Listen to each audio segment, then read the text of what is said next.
Hey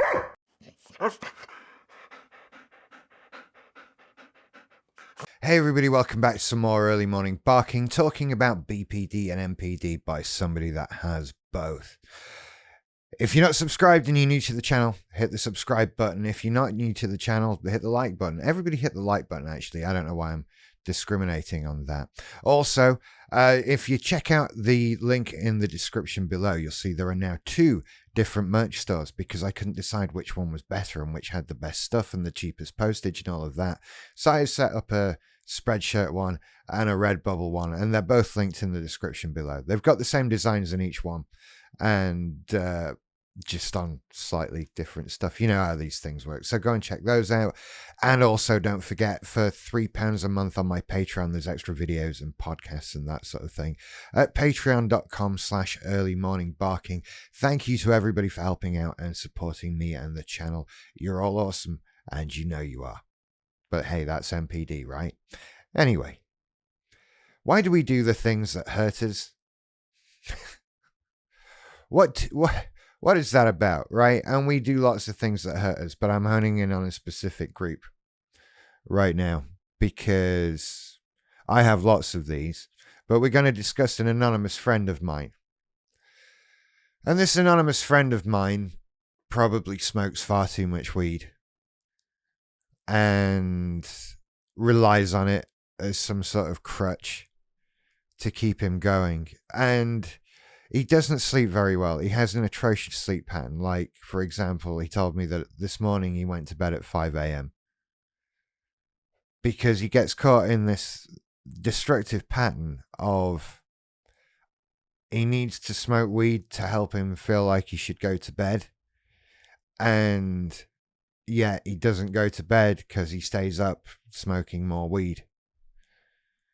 And so then he gets up late and the day's half gone. He doesn't get stuff done. He's unmotivated. He's tired. That sort of thing. And then starts the whole cycle over again. And that's just his problem. I know there are lots of similar problems out there.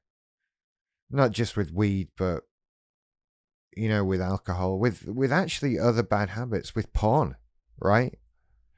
Self-destructive cyclic behaviors. And I've been wondering, like, why do we do that? Why does my friend do that?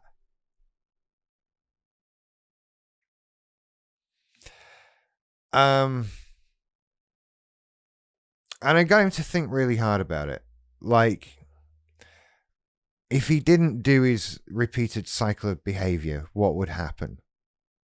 Like, what would happen if he didn't get really stoned before trying to go to bed? And sometimes he insists that it might be more of a case of he needs that the weed helps him sleep because it sort of turns his brain off, or whatever. And if he doesn't do that, then he'll just lie in bed thinking about things. And okay, I kind of get that, but I feel like there are better ways of doing that, right?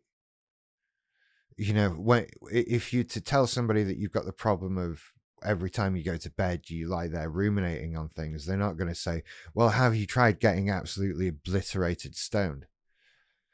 That's not a sensible suggestion, right? So maybe carrying it on for that reason isn't a sensible thing to do. And maybe it would be better for my friend if he looked into some of the other things people do to deal with that in a more positive way.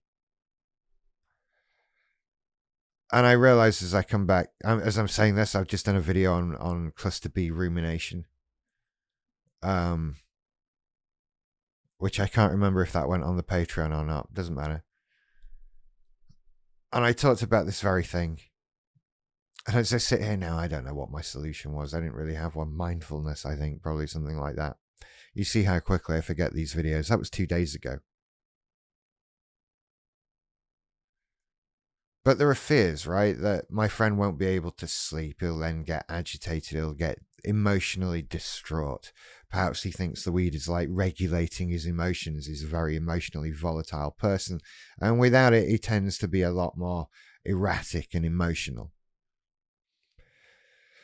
But the truth is, maybe he's been smoking that much weed for so long that he doesn't really know how he's going to be over time.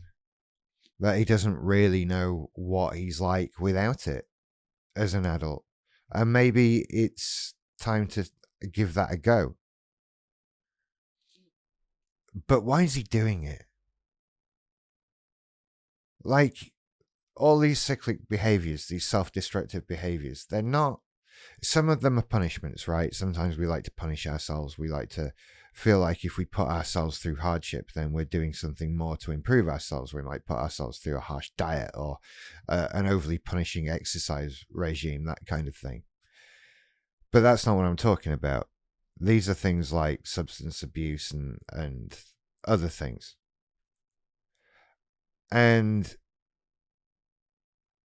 beyond any sort of inherent addictive qualities of whatever we're doing, the truth is that I think it's comforting behavior.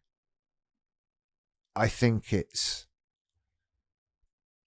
an equivalent of sucking on your thumb and holding a security blanket.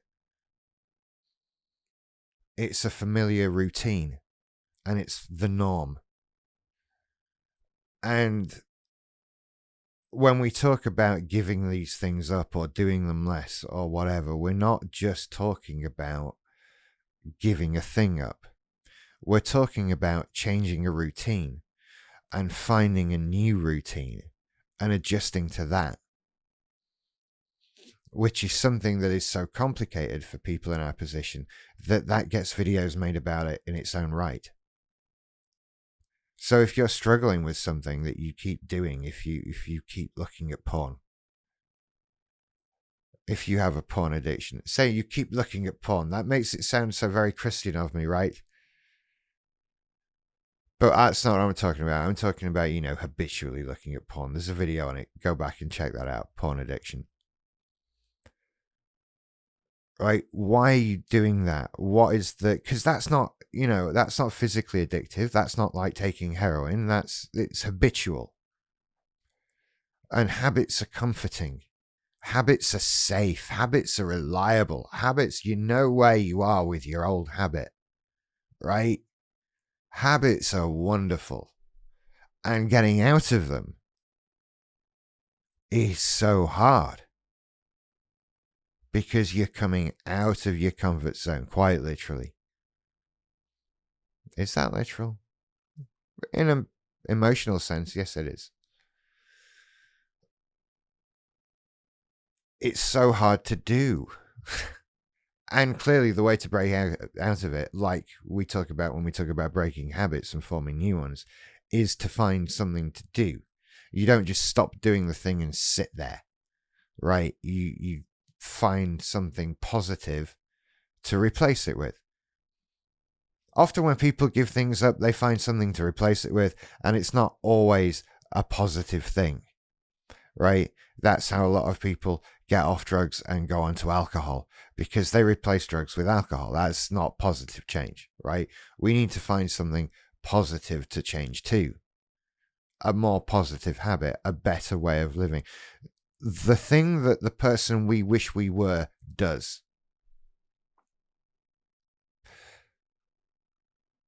And I think you know what that is. I don't know what that is for you, right? I think we have a mental image of the person we wish we were, the person we want to be.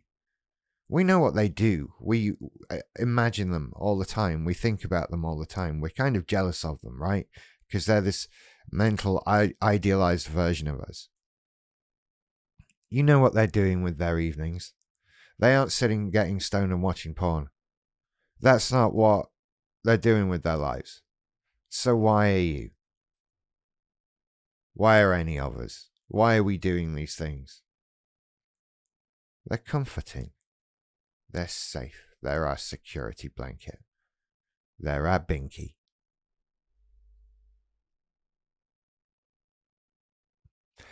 And so we keep doing them.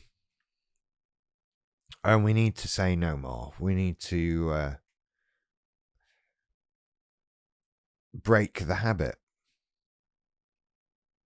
And try and do it slowly. I mean, look, now we're talking about breaking habits, which is a totally different issue and something I've covered before and will cover many times again.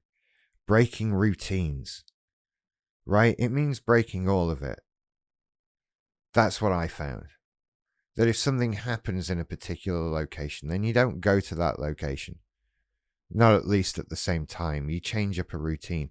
I've rearranged furniture in the past, right? Every little bit of difference, something to reset your mind to a new state of being, to saying, this is what I do now. And plan that out ahead of time. What are you going to do now? When you stop doing that thing that you find comforting now, what are you going to do instead?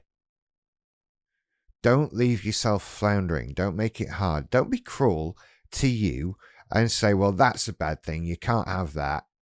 Deal with it. You're going to do this gently to yourself. You're going to say, right, I know I can't go on like this. I don't want to go on like this. I've had enough. I can see the ways it's negatively affecting me. And it's time to see if I can do without it. So I'm going to do it less. I'm going to only do it between these times. I'm going to, not go and sit at my computer alone. I'm going to stay in the living room and watch TV or something. I'm going to watch movies instead. I'm going to get back into gaming. I'm going to do all these other things instead of that thing I used to do. And if it's an evening, nighttime kind of thing, I recommend something calming.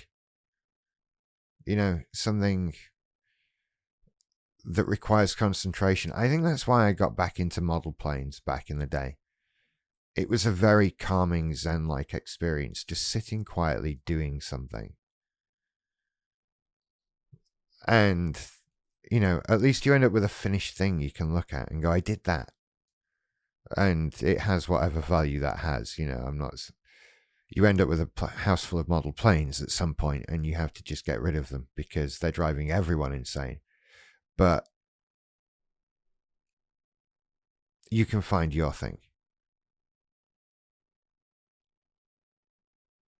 Is that why we do it? Yeah, I'm confident with that. I'm comfortable with that. It's self-comfort behavior, right? It's stimming in a way. It's putting yourself in that familiar routine because it feels good to be in a routine. It's reliable. And it pulls you back. Sometimes you can't wait to get back to your place to be doing your routine, whatever that involves. This episode is just full of double entendres, isn't it? I'm only doing some of them on purpose. Anyway, I'm going to go. Chat some more to me in the comments about breaking habits and these things that we do, because I'm curious to know what other things people do that really we know is sort of comforting behavior. I'm interested. Because I think we all go through similar things. I think we all have this experience. It just comes in slightly different flavors, as BPD tends to, and all of that. So go and check out the videos on Patreon at patreon.com/earlymorningbarking, videos and podcasts and that sort of thing. And you might need a Do It Tomorrow t-shirt. So go and check out the stores linked in the description below. You take care. I'll see you later. Bye.